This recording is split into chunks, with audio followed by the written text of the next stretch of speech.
आज की कहानी तिरस्कार। सुहाग के सेज पर बैठी पत्नी से पति से खाने का अनुरोध किया तो पति पत्नी से बोली कि हमें पहले माँ जी को भोजन कराना चाहिए।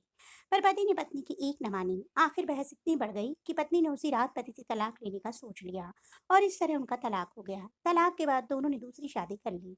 पत्नी की दूसरी शादी से दो बेटे हुए, दोनों ही आज्ञाकारी। एक दिन माँ बेटों के साथ चारधाम यात्रा पर गई थी।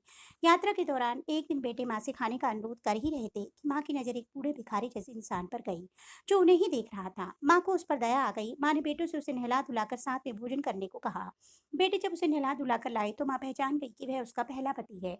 उसने उसकी इतनी दयनीय स्थिति का कारण पूछा तो उस वृद्ध ने नजर झुका कर कहा कि सब कुछ होते ही मेरे बच्चे मुझे भोजन नहीं देते थे, मेरा तिरस्कार करते थे, मुझे घर से बाहर निकाल दिया।